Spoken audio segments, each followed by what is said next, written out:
HR GK by learning Haryana YouTube channel देखने वाले सारे बहन भाइयों ने राम राम। कल हमने चौहान वंश के सबसे प्रतापी राजा के बारे में छोड़ा था। वहाँ से किसके बारे में पढ़ेंगे? पृथ्वी राज चौहान। वैसे तो ये अजमेर का शासक होता था। कहाँ का? अजमेर का शासक। लेकिन इसके अंडर में क्या थी? दिल्ली भी। तो क्वेश्चन पूछा जाता है कि दिल्ली की गद्दी पर बैठने वाला अंतिम शक्तिशाली हिंदू शासक कौन था? पृथ्वी राज चौहान। वैसे अंतिम हिंदू सम्राट कौन था? हेमचंद्र विक्रमादित्य। हेमचंद्र विक्रमादित्य, जिसको हम हेमू के नाम से भी जानते हैं। अब पढ़ेंगे त्राइन का प्रथम युद्ध, जो कि कब लड़ा गया? 1191 के अंदर। कब लड़ा गया? 1191 के अंदर।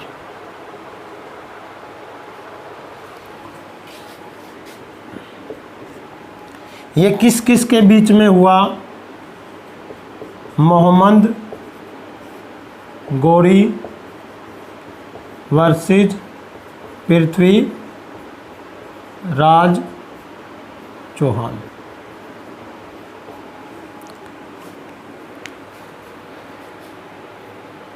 सबसे पहले मोहम्मद गौरी के बारे में थोड़ा सा डिस्कस करते हैं। इसने मोहम्मद गजनवी के बारे में पढ़ा, जो कि गजनी का शासक था। और ये कहाँ का शासक था? गौर का। कहाँ का शासक था? गौर का। तो इसने कब बना ये गौर का शासक? 1173 ईस्वी के अंदर। कब बना? 1173 में। और इसने 1175 ईस्वी में मुल्तान के ऊपर आक्रमण किया। कहाँ? मुल्तान पर। और उसके बाद 1178 के अंदर गुजरात में एक जगह है पाटन। 1178 में पाटन जगह पर यहाँ का शासक कौन होता था? भीमसेन द्वितीय। कौन होता था? भीमसेन द्वितीय, जो अपने पूर्वज भीमसेन जो प्रथम था उसकी हार का बदला लेना चाहता था। जिसको किसने हराया था? मोहम्मद गजनवी ने। उसने ये प्लान बना रखा था, भाई कोई भी विदेशी आक्रमण करेगा तो मैं उसका बदला लूँगा। लेकिन जो मोहम्मद गौरी का एक सैनिक होता था, वो इसको सलाह देता है कि राजा जी हम कुछ नया करते हैं। तो वैसे तो सभी सिंध के रास्ते से आक्रमण करते थे, लेकिन जो पाटन पर उसने कहाँ से? दूसरी जगह से आक्रमण कर दिया, गुजरात की तरफ से। लेकिन यहाँ पर भीमसेन अपनी सेना के साथ तैयार बैठा था और आसानी से दोनों के बीच में क्या हुआ? भयंकर युद्ध हुआ और भीमसेन द्वितीय ने इसको हरा दिया। और ये बताते हैं कुछ देर और रह जाता तो इसकी सर्विस हो सकती थी। और इसके अलावा ये वापस कहाँ चला गया? गौर चला गया। वहाँ से कहाँ चला गया? गौर। ठीक 13 साल बाद ये किस पर आक्रमण करता है? दिल्ली पर आक्रमण करता है। कहाँ आक्रमण करता है? दिल्ली पर। जब पृथ्वीराज चौहान को इसकी खबर लगती है भाई मोहम्मद गौरी ने दिल्ली पर आक्रमण कर दिया, तो वो बताते हैं कि इसकी सेना को खुले मैदान में हराना बड़ा मुश्किल था। तो पृथ्वीराज चौहान करनाल के अंदर जो त्राइन जगह है, कहाँ है ये? करनाल के अंदर। जिसको त्रावड़ी भी बोलते हैं, त्रावड़ी या त्राइन, जहाँ का चावल पूरे विश्व में प्रसिद्ध है। इसी के कारण करनाल को क्या कहा जाता है? धान का कटोरा, धान का कटोरा। तो यहाँ पर पृथ्वीराज चौहान क्या करता है? त्राइन के जंगलों में, जो करनाल में है, जंगलों में जगह जगह गड्ढे खुदवा देता है और उन पर सूखी घास जला देता है। जैसे ही और ये पृथ्वीराज चौहान के सैनिक जंगलों में छिप जाते हैं और उनके ऊपर मोहम्मद गोरी के सैनिकों पर तीर चलाते हैं। बहुत सारी सेना उसकी मारी जाती है और बचे खुचे सैनिक गड्ढों में गिरकर मर जाते हैं। और पृथ्वीराज चौहान इस युद्ध में, पहले युद्ध में आसानी से जीत जाता है। पृथ्वीराज चौहान इस युद्ध में आसानी से जीत जाता है। और इस युद्ध में पृथ्वीराज चौहान का जो साथ किस किस ने दिया था? हांसी से गोविंद राय ने, हांसी से गोविंद राय ने, और गढ़वाल का जो राजा होता था, गढ़वाल का जो राजा होता था जयचंद, और इनके नाना जो अनंग पाल ने। अब जो मोहम्मद गोरी है वो 13 साल बाद तो वैसे ही आक्रमण करता है और हार कर बताते हैं एक बंद, अपने आप को गौर जाने के बाद अपने आप को एक बंद कमरे में, अपने को एक बंद कमरे में बंद कर लेता है और एक जहर की बोतल हाथ में लेकर सोचता है मैं अपने आप को ख़त्म किया जाए। लेकिन एक दीवार पर एक चिंटी को देखता है, वो बार बार ऊपर जा रही थी और फिसल रही थी। इस प्रकार उसने वहाँ से प्रेरित होकर दूसरा आक्रमण करेगा ये त्राइन का। इधर पृथ्वीराज चौहान फीलिंग ले जाता है, एक पार्टी का आयोजन करता है, एक पार्टी का या समारोह। भाई हरियाणा वाले ये छोटी सी बात पे फीलिंग ले लेते हैं। तो ऐसे ही पार्टी में किस किस को बुलाया? इन्हीं को। कुछ सैनिक भी आए, हांसी से गोविंद राय, गढ़वाल से जो जयचंद नरेश था, अनंगपाल इनके नाना, और कुछ सैनिक। तो यहाँ पर पार्टी में जो जयचंद की लड़की थी संयोगिता भी आ गई। कौन आ गई? संयोगिता। और पृथ्वीराज चौहान को क्या आ गई? संयोगिता पसंद आ गई और अपने नाना को कहता है नाना जी मुझे इससे शादी करनी है। फिर नाना ने कहा भाई जो चौहान वंश था, चौहान वंश था वो थोड़ा सा अपर लेवल का था और जो गढ़वाल वंश वो लोअर लेवल का था। भाई ऐसे आपकी शादी नहीं हो सकती। तो नाना मना कर देता है और ये इसको बताते हैं, लेकर भाग जाता है वहाँ से। फिर यहाँ पर पृथ्वीराज चौहान अपनी फीलिंग में, प्यार में खोया था और उधर से सैनिक और पीछे से ये जयचंद बदला लेने के लिए पत्र लिखता है मोहम्मद गोरी को, भाई आप भारत पे आक्रमण कर दो। पहले तो उसको विश्वास नहीं होता, लेकिन जब किसी बाप को अपनी बेटी का ताना लग जाता है तो दोबारा लिखता है, भाई पृथ्वीराज चौहान ने वो मेरी बेटी को भगा के ले गया है। तब वो दोबारा से कहाँ पर आक्रमण करता है? दिल्ली पे। और इधर सैनिक आके इसको अजमेर में सूचना देता है, राजा जी इस गोरी को छोड़िए और आप मोहम्मद गोरी को संभालिए। उसने ऐसा ही किया जैसे ही जल्दी जल्दी में त्राइन का दूसरा युद्ध। उसने जल्दी जल्दी से जयचंद को भी सूचना दी, अपने नाना को भी।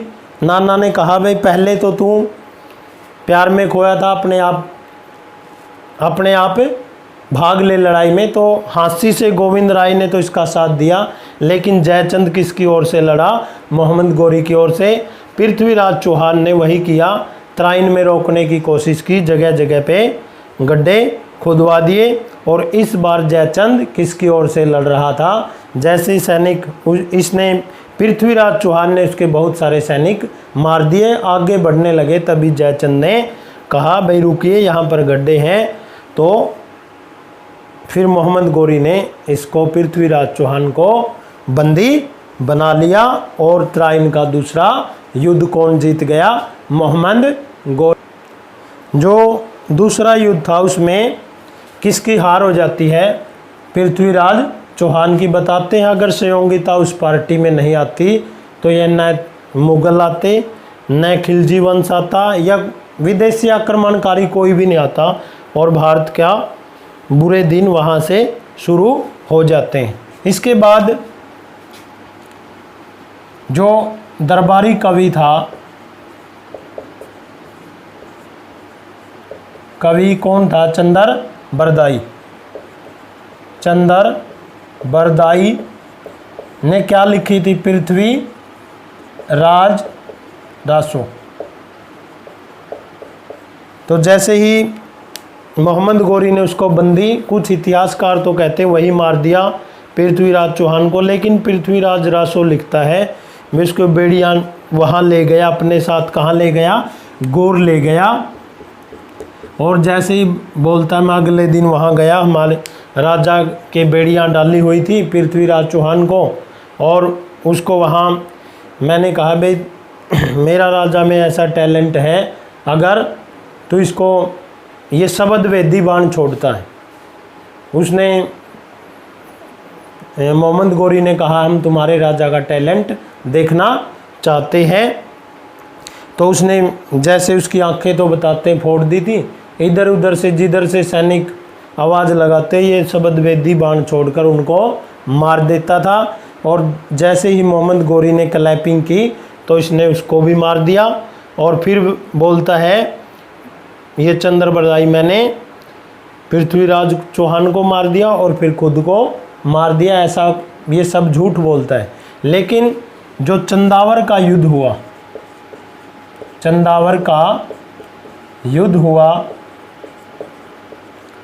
अगर मोहम्मद गौरी इसके अनुसार मारा जाता है तो चंदावर के युद्ध में मोहम्मद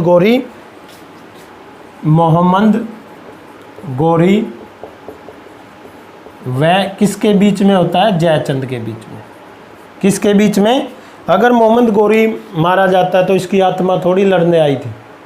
तो ये सब पृथ्वी जो चंद्र बरदाई है, जो अपनी पृथ्वीराज रासो में लिखता है, तो ये झूठ बोलता है। इस युद्ध में भी कौन जीत जाता है? मोहम्मद गौरी विजयी हो जाता है। यानी कि वो फीलिंग लेता ना, प्यार अंधा होता है। तो पृथ्वीराज चौहान प्यार में खोया था, और आजकल तो प्यार में तोतला भी होने लगा, मेला बाबू कैसा है, इस तरह से। तो दूसरे युद्ध में किसकी जीत हो जाती है?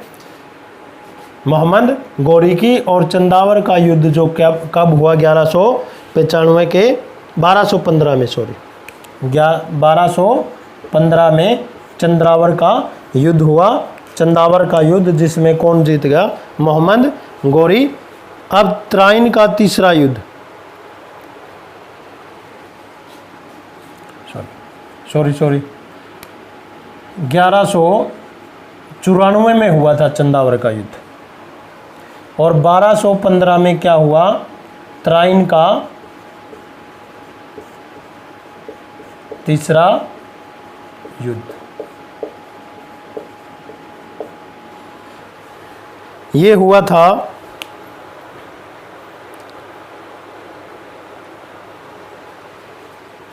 त्राइन का तीसरा युद्ध। त्राइन का जो तीसरा युद्ध कब हुआ? 1215 ईस्वी में किस किस के बीच में इल्तुतमिश वर्सेस युल्दोज और कुबाचा, ये दोनों, ये भी मोहम्मद गोरी के सेनापति थे। एक सेनापति होता था कुतुबुद्दीन ऐबक, जिसने क्या की थी, गुलाम वंश की स्थापना। तो इसमें कौन जीत जाता है, इल्तुतमिश जीत जाता है। अब 13वीं शताब्दी की बात करेंगे। किसकी बात करेंगे, 13वीं शताब्दी के अंदर कौन आती है, रजिया सुल्तान। 13वीं शताब्दी की जो शासिका थी, जिसका जीवन काल 1236 से 1240 तक रहा, 1236 से 1240। रजिया सुल्तान के जीवन में दो लोगों का बड़ा अहम रोल है, याकूत और अल्तुनिया।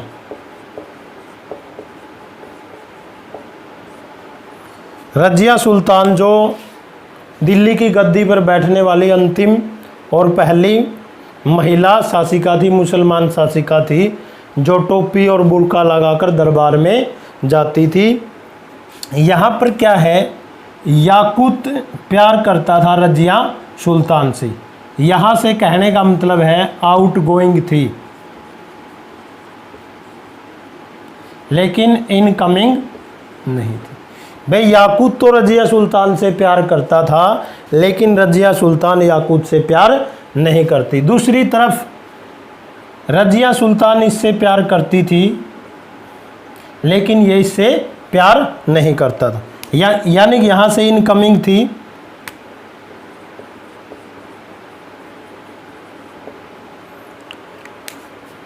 रजिया सुल्तान इससे अल्तुनिया से प्यार करती थी, लेकिन अल्तुनिया रजिया सुल्तान से प्यार नहीं करता था। इस साइड क्या है, याकूत रजिया सुल्तान से प्यार करता था, रजिया सुल्तान याकूत से प्यार नहीं करती थी।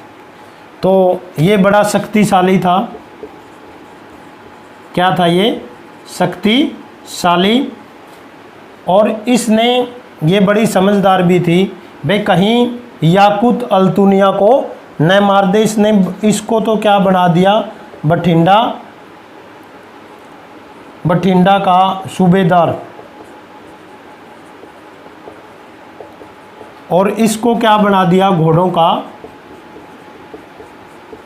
का सरदार। वे ताकि जो गैर तुर्क, जिसने इसको रानी बनाया था या दिल्ली की शासिका बनाया था, ताकि वो उससे नाराज न हो जाए। फिर ये अपने प्यार को पाने के लिए, वे प्यार किसी भी हद तक जा सकता है, तो ये कहाँ चली गई, पंजाब चली गई, पंजाब चली गई। ये बड़ी समझदार थी। क्या थी, समझदार।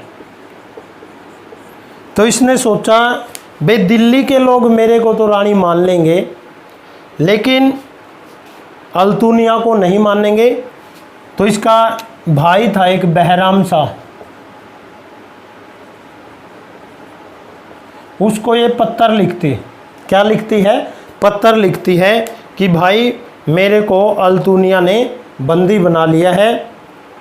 बीच में ये इसको कहती है बार बार, भाई आप मेरे से शादी कर लो, और ये बार बार मना करता रहा। जब कोई लड़की एक लड़के को कितनी देर तक वो मना कर सकता है, आखिर में इसने इसकी बात माननी पड़ी।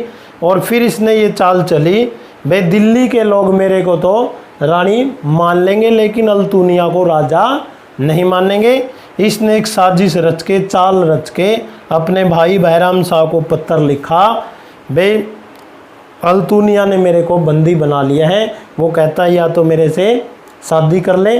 तो बहराम शाह अपनी बहन रजिया सुल्तान से बहुत प्यार करता था, और उसने उसकी बात मान ली। अब यहाँ से नया ट्विस्ट शुरू होता है। कौन आता है हरकत में, याकूत। हिंदी फिल्मों वाली स्टोरी। भाई जिस रात उसकी शादी हुई रजिया सुल्तान की अल्तुनिया से, तो ये सो नहीं पाया, इसके प्यार में पागल था। तो ये बहराम शाह को कहता है, भाई तेरा पत्ता कट चुका, तेरे हाथ कुछ नहीं आने वाला। बोला क्यों, बोले आगे जाके तू राजा नहीं बनेगा। बोला कोई बात नहीं, मेरी बहन रानी है। बोले आगे उनके बच्चे जैसे उत्तराधिकारी राजा बनेंगे तो क्या करना चाहिए, तो ये उसको भड़का देता है राजगद्दी के लिए। जब ये पंजाब से चलकर संगरूर के रास्ते होते हुए कैथल के नज़दीक जैसे ही पहुंचते हैं तो चाकुओं से बताते हैं गोद कर इनकी हत्या कर दी जाती है। इसके बाद जो बलबन है, बलबन के बारे में कल डिस्कस करेंगे, जैसे ही अगली वीडियो में डिस्कस करेंगे। उम्मीद करता हूँ ये वीडियो आपको पसंद आई होगी। इसको लाइक शेयर सब्सक्राइब जरूर करें। सभी बहन भाइयों को राम राम।